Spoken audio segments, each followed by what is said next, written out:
Salut, c'est Kevin, bienvenue sur Case Départ. Cette semaine, je voudrais te parler de plusieurs jeux pour retracer ma semaine ludique passée. C'est un nouvel exercice de style pour ce format case à part un peu plus long, n'hésite pas à me dire si ça te plaît et si je devrais recommencer. Cette semaine, on va principalement parler de Deep Regrets, Château Blanc et GoZooX, mais pas que. Et bien sûr, si tu veux me soutenir, n'hésite pas à mettre un like, me partager tes commentaires, voire t'abonner. J'essaye de répondre dans la foulée. Et on commence donc cette semaine en parlant de Deep Regrets, ce jeu dans l'univers de H.P. Lovecraft, jeu de pêche, dans lequel on va s'enfoncer autant dans les profondeurs que dans la folie. J'étais très curieux de le découvrir, vu qu'il s'accroche au top hotness de BGG depuis un petit moment. J'aime beaucoup l'univers de Lovecraft, et j'ai d'ailleurs beaucoup de jeux dans cette thématique, que ce soit l'Insondable, Arkham Horror, le jeu de cartes, ou alors Lovecraft Letter. Le jeu n'est pas encore disponible en boutique, je remercie donc chaudement Greg d'avoir pu apporter au Tiers-Lieu Montréal sa version Kickstarter qu'il venait de recevoir pour qu'on puisse la tester. Dans Deep Regrets, on va donc dépenser des dés pour pêcher des poissons et des abominations. Ces créatures vont avoir des effets à la révélation ou à la pêche qui peuvent affecter soit le joueur actif, soit les autres joueurs autour de la table. Et pour les abominations, les effets c'est souvent de piocher des cartes regrets, ce qui donne tout le nom au jeu. Plus on a de regrets et plus on va avancer sur la piste de la folie. Alors comme on dit, plus on est de fous, plus on rit, mais ici ça va nous permettre surtout d'accumuler davantage de dés. A savoir aussi que la valeur des poissons sains et des abominations est aussi affectée par cette piste de folie. Alors c'est une mécanique intéressante parce qu'on va essayer ainsi de naviguer entre santé mentale et folie en fonction des poissons ou des abominations qu'on cherche à pêcher. Et je suis pas sûr qu'il y ait une stratégie prédominante, mais en tout cas le jeu a l'air de pas mal te pousser vers la folie. Le problème c'est que celui qui a le plus grand nombre de points de regret à la fin de la partie doit éliminer un de ses trophées de pêche qui rapporte pourtant le maximum de points de victoire. On alterne ainsi entre descendre dans les profondeurs pour aller pêcher et retour au port pour vendre sa pêche et acheter de l'équipement. Et ce qui est intéressant, c'est que la valeur des poissons et des abominations vaut autant pour le montant en argent que pour les points de victoire de fin de partie. On va donc toujours se demander, est-ce que je revends mes poissons pour mieux m'équiper, ou est-ce que je les garde pour commencer à les collectionner et davantage marquer? La vérité, c'est qu'au vu des équipements disponibles, ce serait dommage de s'en priver. Enfin, plus on avance et plus on part pêcher profondément, ce qui permet d'avoir accès à des poissons et des abominations plus intéressantes, mais aussi assez imprédictifs. Bon alors déjà pour moi ce jeu, il est magnifique. Et sa thématique, on la ressent à tous les niveaux. Il y a pas mal de bonnes idées dans les mécaniques, comme ce bonus qui est attribué à celui qui a fait le meilleur lancer de dés à un autre joueur autour de la table. Pas mal de moyens de mitiger ces lancers de dés, mais ça veut pas dire pour autant qu'on en a forcément le contrôle. Par contre, le jeu joue énormément sur le hasard et la chance, que ce soit dans les lancers de dés, dans les équipements à récupérer, ou dans les poissons qu'on va dévoiler. Et on a un peu l'impression que c'est le festival des effets, et on se sent ballotté comme un vieux rafio sur une mer déchaînée. En gros, tu peux construire une stratégie, mais bon courage pour l'appliquer. Et ça risque d'être clivant. On peut mettre son cerveau de côté et juste apprécier le moment, mais les parties sont assez longues. À 5, on en a eu pour 2h30, 3h, et c'est d'ailleurs pas la configuration que je recommanderais. Le problème se pose dans la balance entre fun, contrôle et temps de jeu. Le jeu est très fun, mais assez long pour le contrôle qu'il nous donne. Si je prends l'exemple de For a Crown, c'est un jeu sur lequel on débranche son cerveau, mais qui va durer 30 minutes maximum, même à 4. En vrai, une très belle découverte, j'ai passé un super moment. J'aurais vraiment le goût d'y rejouer, peut-être à 3. Il est encore un peu tôt par contre pour savoir s'il aurait sa place dans ma ludothèque. Allez, deuxième jeu. Cette semaine, j'ai aussi joué à Château Blanc. Invité par mes voisins Solène et Renaud, qui jouaient en préparation de leur prochaine émission de leur podcast Pion et Opinion, que je vous recommande d'écouter, le lien est disponible dans la description. J'ai le jeu dans ma ludothèque, je l'estime beaucoup et donc je suis toujours prêt à y rejouer. On avait d'ailleurs fait une partie il y a environ 2 semaines que j'avais eu la chance de gagner. Bon, Château Blanc c'est un jeu de pose d'ouvriers, sauf que les ouvriers sont des dés. Le but du jeu est de gagner les faveurs de la cour à l'aide de ses courtisans, de ses guerriers et de ses jardiniers, qu'on va placer respectivement dans le château, les casernes et le jardin. Chaque meeple ainsi placé va rapporter des points de victoire en fin de partie. Le premier twist, c'est qu'en fonction de la valeur des dés qu'on va utiliser, on va pouvoir soit dépenser, soit gagner de l'argent pour équilibrer par rapport à la valeur demandée. Il y a aussi 3 ressources à gérer, le riz, l'acier et la nacre, qu'on va ainsi gagner en fonction des actions réalisées et dépenser pour placer les différents meeples sur le plateau. Le riz pour les jardiniers, l'acier pour les guerriers et la nacre pour les courtisans. L'autre gros twist, c'est que plus on va poser des meeples sur le plateau, et plus on va renforcer les actions de notre plateau personnel qui généralement nous permettent de gagner beaucoup de ressources. Je fais l'impasse sur tout le détail des règles, c'est un jeu qui est quand même assez compliqué, mais quand on fait quelques tours, on commence à bien l'aborder. Et justement, avec ces 12 tours seulement, Château Blanc c'est un jeu qui est très tight mais très stimulant. On aimerait à chaque fois en faire davantage, mais on se retrouve toujours limité,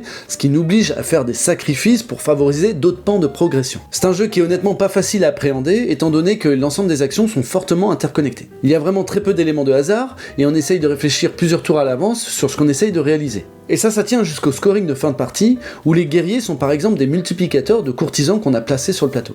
Mais il y a un véritable équilibre dans les actions proposées, et il est toujours difficile de se demander si telle action est plus préférable qu'une autre. Château Blanc, c'est vraiment un casse-tête, et c'est toujours aussi bon, même si certaines parties peuvent se révéler frustrantes. Il est par exemple assez vexant de planifier un ou plusieurs tours à l'avance, en s'appuyant sur une carte qui sera finalement retirée par un autre joueur pour le récupérer sur son plateau personnel. Je pense que c'est un jeu qui mérite vraiment d'être joué à plusieurs reprises pour pouvoir mieux appréhender l'ensemble des stratégies proposées. Bon, ça reste une recommandation forte de mon côté, Château Blanc c'est du tout bon et il est là pour rester. Ça me fait d'ailleurs penser qu'il faudrait que je commence à m'intéresser à son extension Matcha. Allez, on passe maintenant au troisième jeu avec Gozu X. Le matin, avant que les enfants partent à l'école, on n'a généralement pas le temps de sortir un gros jeu, mais Gozu X répond bien à ce format.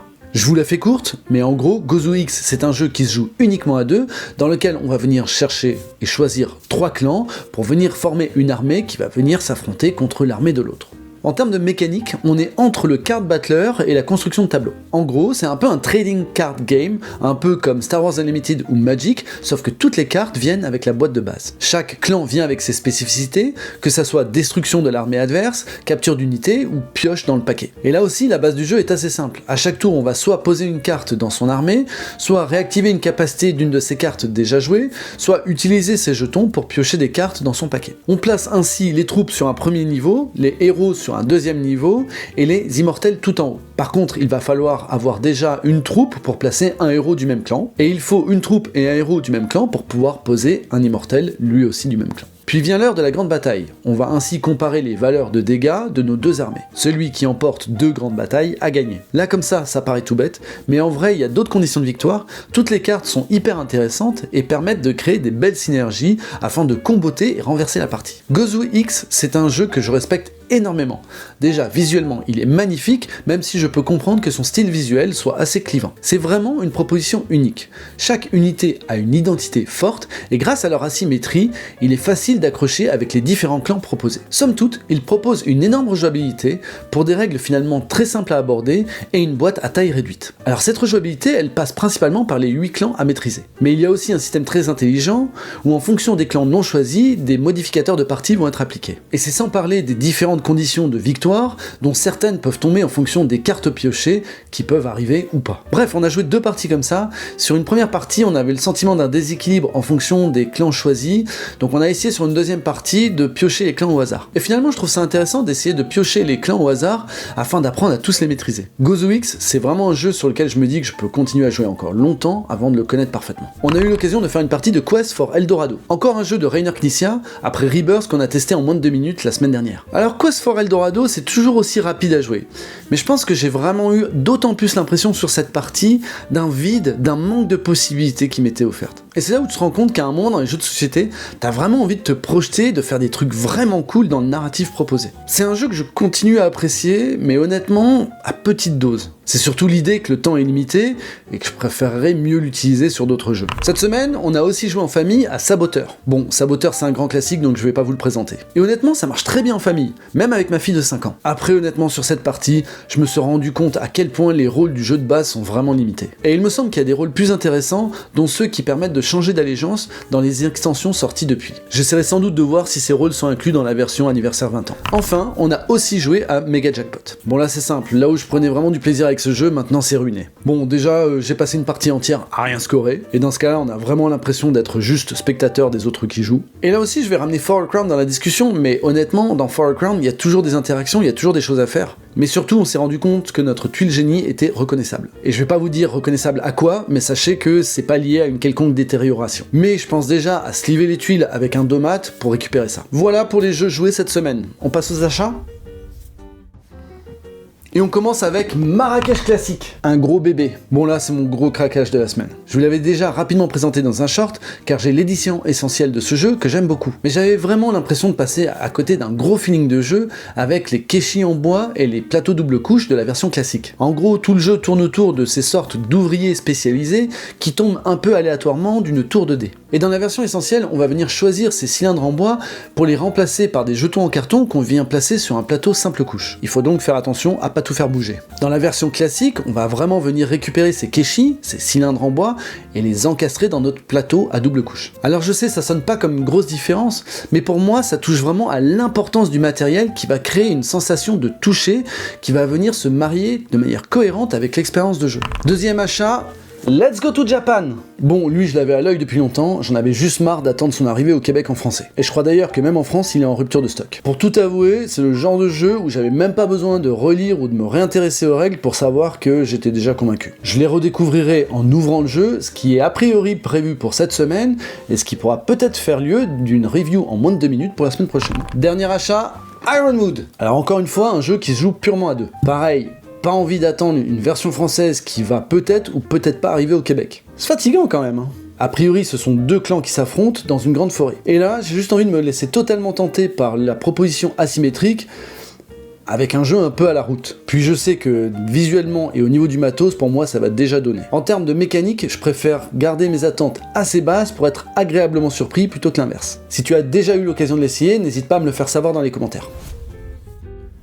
On passe à la dernière section, les jeux auxquels je me suis intéressé, en commençant avec l'île des maudits. Il paraît que le jeu propose une expérience à la Codename avec un soupçon d'aventure. Ça a piqué mon attention, mais peut-être pas suffisamment pour passer à l'acte d'achat pour le moment. En vrai, je me demande juste dans quel contexte de soirée je pourrais y jouer. Parks, 2ème édition. Alors, je suis fan du jeu Parks premier du nom, qui méritera sûrement sa review à un moment. Et a priori, s'il y a une nouvelle édition, c'est car l'éditeur n'a plus les droits sur les illustrations. Donc l'ensemble des visuels et du matériel a été changé, mais a priori, certaines règles aussi. Mais apparemment, c'est pas forcément apprécié de tous les joueurs. Entre autres, il serait maintenant possible de pouvoir réserver plusieurs parcs à la fin d'une saison. Mais c'est juste un des changements. Bref, moi pour le moment, je suis très attaché à ma copie de Parks, donc je vois pas la raison de changer. Dernier jeu, Kelp. Alors je dois dire que les visuels et le matériel m'ont beaucoup attiré. Mais il semblerait que ce jeu de duel asymétrique vienne avec une composante de hasard un peu trop fort pour un dé de rôle. A priori, celui du requin avec des dés à piocher dans un sac. Donc j'étais très tenté dans l'idée, mais là un peu refroidi, donc je préférerais peut-être le tester avant de me décider. Voilà, pour terminer, je voulais juste vous parler un petit peu des nouvelles de la chaîne. On vient de dépasser les 260 followers, et ça me fait déjà super plaisir. Essayer des nouvelles choses, c'est aussi ce qui me donne envie de renouveler l'expérience chaque semaine. Ça m'aide à me motiver. Comme vous le voyez, cette semaine, je voulais essayer un format différent, m'éloigner un petit peu plus des reviews de 2 minutes pour venir parler avec vous. Alors encore une fois, si tout ça vous a plu, n'hésitez pas à mettre un like, ajouter un commentaire, ou vous abonner à la chaîne. Sur ce, je vous souhaite une très bonne semaine, et je vous dis à la semaine prochaine. Bye bye!